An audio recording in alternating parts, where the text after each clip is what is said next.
Welcome to our channel career making guidance. Maharashtra राज्यामधील विद्यार्थी आणि पालकांना नीट यूजी 2026 ची पुनर्परीक्षा आज 21 जून 2026 रोजी पार पडली आणि आज विद्यार्थी आणि पालकांमध्ये एक सर्वात औत्सुक्याचा आणि जिव्हाळ्याचा विषय असतो की माझ्या मुलाला परीक्षा कशी गेली, त्याही पलीकडे जाऊन हा पेपरची लेवल कशा स्वरूपाची होती त्यावरती तुमचा ऑल इंडिया रँक अवलंबून आहे, त्याचबरोबर तुमचं सिलेक्शन सुद्धा त्यावरती अवलंबून आहे। आणि त्याच महत्त्वाच्या विषयावरती आज चर्चा करत आहे। नीट पुनर्परीक्षा म्हणजेच री नीट किंवा री एक्झाम 2026 पेपर लेवल कसा होता, म्हणजे सोपा, मध्यम की अवघड, इझी, मॉडरेट की डिफिकल्ट, या सर्वच्या वरतीचं पेपर अनालिसिस आपण आजचा या व्हिडिओमध्ये करणार आहे। बऱ्याच वेळा नीट यूजी 2026 चा हा जो पेपर आहे, हा पेपर 2026 चा जो पहिला पेपर 3 मे रोजी झालाय त्याच्याशी आपल्याला कंपेअर करावा लागेल।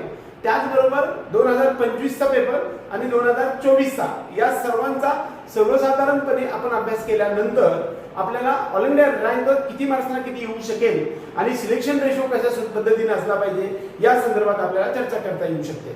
वास्तविक पाहता सर्वसाधारणपणे ऑल इंडियामध्ये गव्हर्नमेंटमध्ये 15% ऑल इंडिया कोट्यामधून एमसीसी काउन्सिलिंग मधून ऍडमिशन घ्यायचं असेल तर आपल्याला दरम्यान 28 ते 30 हजार एवढा रँक असला पाहिजे।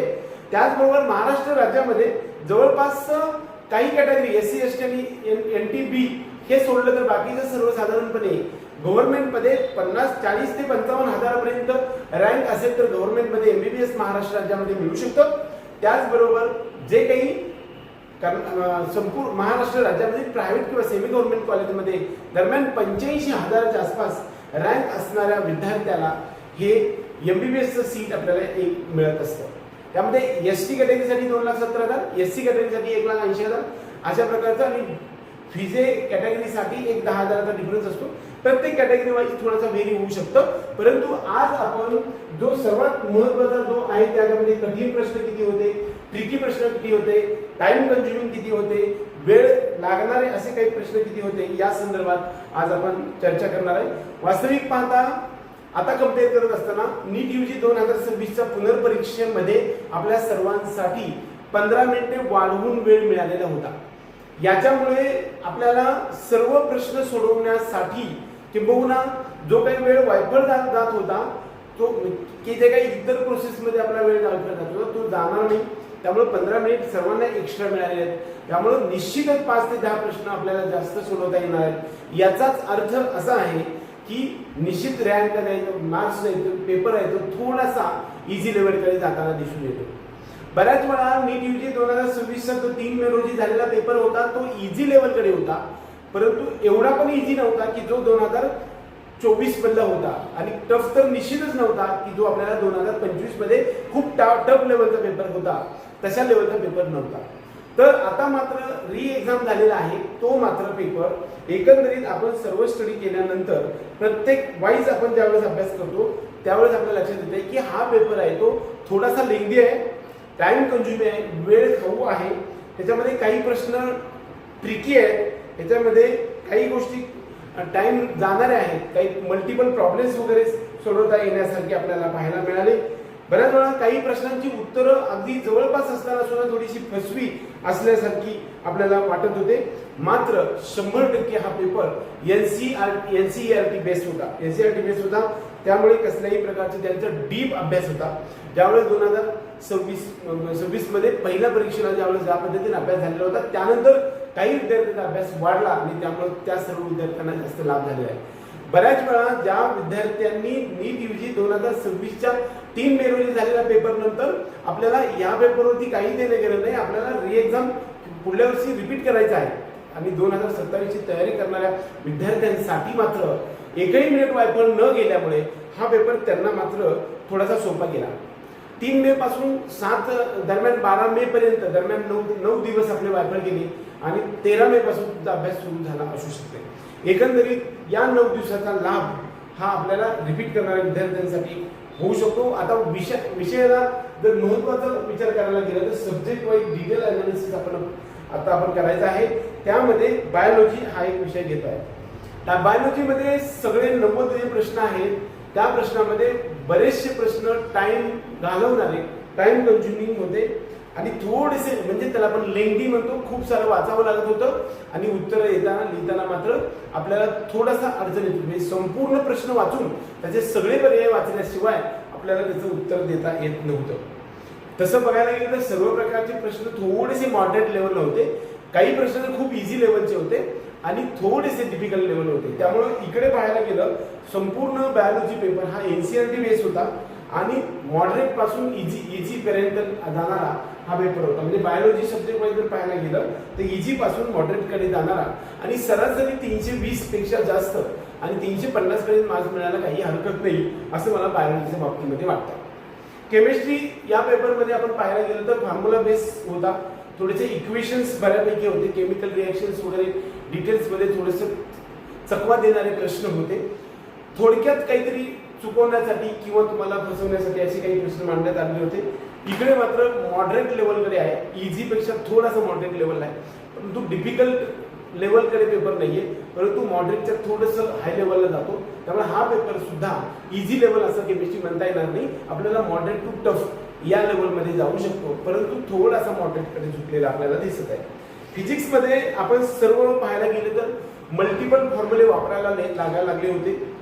एनसीईआरटीच्या पलीकडून काही प्रश्नांची उत्तर जे काही एक्झाम्पल्स होते हे सर्व एक्झाम्पल्स आपल्या सर्वांना फॉर्म्युला बेस्ड होते आणि हे सर्व मॉडरेट पासून टफ कडे जाताना दिसले. काही प्रश्न खूपच टफ होते, पण काही प्रश्न आपल्याला जरी टफ वाटत असले तरी एक दोन फॉर्म्युला वापरल्यानंतर आपल्याला इझिली करता येत होतं. मल्टिपल फॉर्म्युला आपल्याला इकडे वापरता येत होता. काही प्रश्न खूप सिंपल पद्धतीचे होते. फिजिक्समध्ये जेवढी भीती होती तेवढ्या लेवलचा पेपर तर नव्हता, पण तरी सुद्धा मॉडरेटपेक्षा हायर लेवलनं आणि थोड्याशा टफ लेवलकडे जाताना हा पेपर आपल्याला दिसत होता. आपल्या सर्व विद्यार्थी आणि पालकांना एकंदरीत जर समजा सब्जेक्ट वाईज अनालिसिस केल्यानंतर आपल्याला असं दिसत आहे की हा जो पेपर आहे तो कसा असं होता, तर संपूर्ण पेपर मात्र आपण पाहायला गेलं तर या ठिकाणी हा मॉडरेट टू डिफिकल्ट असा होता असं म्हणण्यास हरकत नाही. कठीण प्रश्न काही होते, काही ट्रिकी प्रश्न सुद्धा होते आणि या कठीण प्रश्नांकडे आपण लक्ष दिलं असेल. बऱ्यापैकी जे टफ वाढणारे प्रश्न होते असे प्रश्न ज्या विद्यार्थ्यांनी टॅकल करत असताना 2 किंवा 3 पर्यायाच्या उत्तरामध्ये 100% काहीच अंदाज लागत नसला, 40च्या चारीमध्ये जर कन्फ्युजन असेल तर अशा विद्यार्थ्यांनी सोडून दिलेला असेल तर त्या विद्यार्थ्यांना मात्र हा पेपर जास्त स्कोअर करणार आहे. 2025 मध्ये बऱ्यापैकी ज्या विद्यार्थ्यांना टफ वाटणारे प्रश्न सोडून दिले होते अशा विद्यार्थ्यांचा स्कोर चांगल्या लेवलला आला होता की जो चांगला लेवलचा पेपर सुद्धा 504 पर्यंत गव्हर्नमेंट आपल्याला या ठिकाणी आलेलं होतं.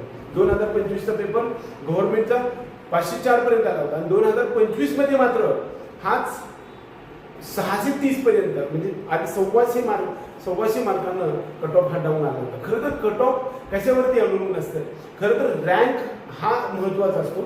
आपल्या पुढे असणाऱ्या विद्यार्थ्यांची संख्या किती आहे आणि पाठीमागे आपण किती जणांना मागे टाकतोय यावरती पर्सेंटाईल अवलंबून असतात आणि पर्सेंटाईलवरतीच आपल्याला एक युनिक रँक एनटीए आपल्या जो स्कोर कार्डवरती देत असतं आणि त्याला फार महत्व असतं.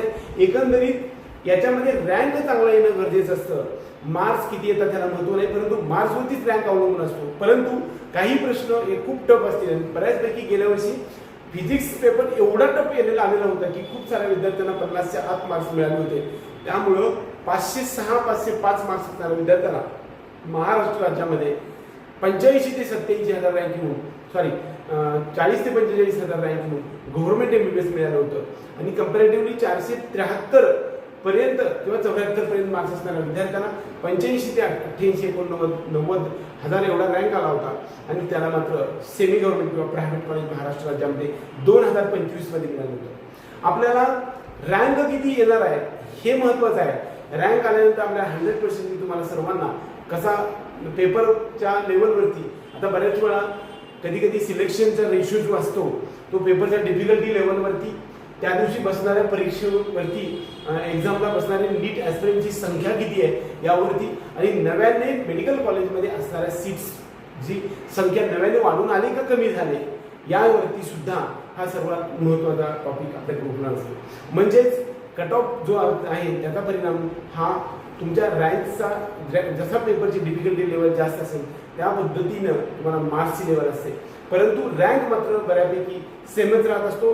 आपण सर्व विद्यार्थी आणि पालकांना इथून पुढे जो महाराष्ट्र राज्यामध्ये असणाऱ्या सर्व गव्हर्नमेंट, प्रायव्हेट आणि डीम्ड MBBS कॉलेजेसमध्ये फी स्ट्रक्चर, त्याचबरोबर त्या ठिकाणी असणाऱ्या सर्व कॅटेगरी वाईज कट ऑफ हा आपण पाहणार आहे. त्याची सिरीज आपण बनवणार आहे आणि ते आपण पुढच्या प्रत्येक शेड्यूलमध्ये चालू करणार आहे. पुढील महिनाभरात आपल्या सर्वांचा एक अभ्यास सुरू झाणार आहे. नीटचा परीक्षा संपली आहे, परंतु आज मात्र इथून पुढे आपली खरी परीक्षा सुरू झाली की काउन्सिलिंगमध्ये प्रत्येक टप्प्यावरती महत्त्वाचे निर्णय घेणं फार गरजेचं असतं. डिसिजन मेकिंग प्रोग्राम इथून पुढे आपण देणार आहे आणि आम्ही तुमच्यासोबत प्रत्येक टप्प्यावरती असणार आहे. त्यासाठी आपल्या चॅनलला सबस्क्राईब जरूर करा. एकंदरीत नीट UG 2026चा पुनर्परीक्षा किंवा रीनीट किंवा री एक्झाम परीक्षा आहे ह्याचा पेपर अनालिसिस करायला गेलं. हा पेपर कठीण नव्हता, मॉडरेट लेवलचा होता आणि इझी लेवलचा 100% नव्हता आणि यामध्ये मात्र स्कोर येण्यास 100% शक्यता होती. कारण विद्यार्थ्यांना सर्वांना जवळपास 40 ते 45 दिवस अभ्यास करण्यासाठी एक्स्ट्रा मिळाले. त्याचबरोबर तुम्हाला कॉन्फिडन्स बिल्ड होऊ शकत होता. ज्यांची स्टडी होता, ज्यांची मानसिक मेंटल स्टॅबिलिटी होती, अशा विद्यार्थ्यांना स्कोर होण्यास काहीच हरकत नव्हती.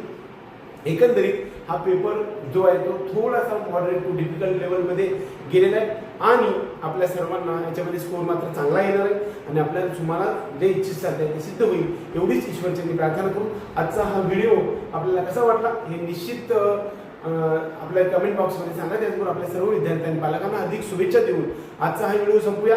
जय हिंद.